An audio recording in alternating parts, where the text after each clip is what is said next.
late 1930s, my folks moved to California for work.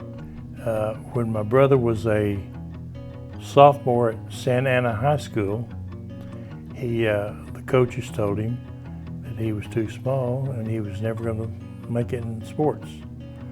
As it turned out, they came back to Arkansas the next year, and he went to his junior and senior year at Fayetteville High. He made all-state quarterback, all-state basketball on a state championship team, and he set a state pole vault record that stood for several years.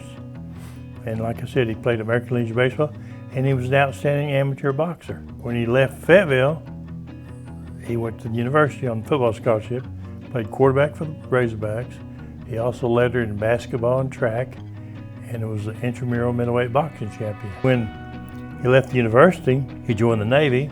Well, he made all-Navy quarterback, all-military quarterback, and he once set a Rose Bowl Stadium record with 5 touchdown passes. I've always wondered what those Santa Ana High coaches thought when they kept seeing his name in headlines. My earliest memory of Don is that my dad loved Fayetteville High School football, and he tried to take me to as many games as possible.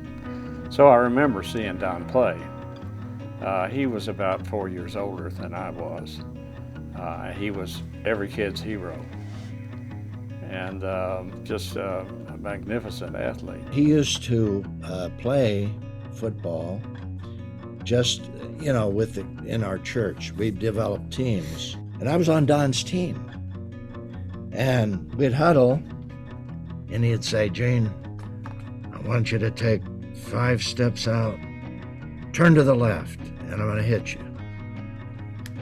So he'd cut the wall, and I'd go out 1, 2, 3, 4, 5, and turn, boom, it hit me right here. I couldn't miss. And then the next one, he said, "Now, Gene, I want you to go out 6 steps, turn right." So I ran out 6 steps, turned right, boom, it hit me right here. I mean, he was so accurate. I mean, that's the kind of athlete that he was. He's a fierce competitor. He just did not like to lose. And even when he got older and we would be playing just one-on-one out in the driveway, he didn't like to lose. So he's quite a competitor. Well, he was a competitor, but he was a gracious competitor. I mean, it wasn't do or die and with him. The fact of the matter is, as we knew him, there was no competition. He was always the winner. So he didn't have to, exaggerate or be a hardcore competitor. He just won. But the nice thing about him was his decency. He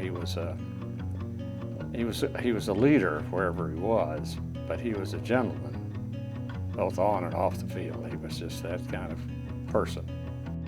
Well, he became an elder in our church, and he served in that role at the first church I started, and then in the third church I started, he was also an elder. And he was always gracious, sensitive, concerned. He was a real shepherd of people. He had a heart for people. He prayed for people. If it was a men's event and it needed someone to host it, he was like, there was no question, he was the guy. He could come up there and he could charm, he could be funny, he could get serious, but he was always enjoyable. And he could tell a joke like no one else I know.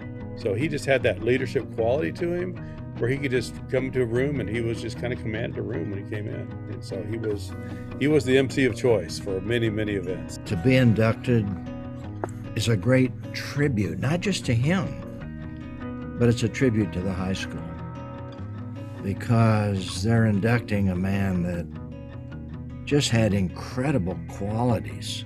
Physically, tremendous athlete. Psychologically, balanced, not arrogant. Spiritually, his relationship with the Lord and with God was very important to him. Yeah, he was everything you would hope to be.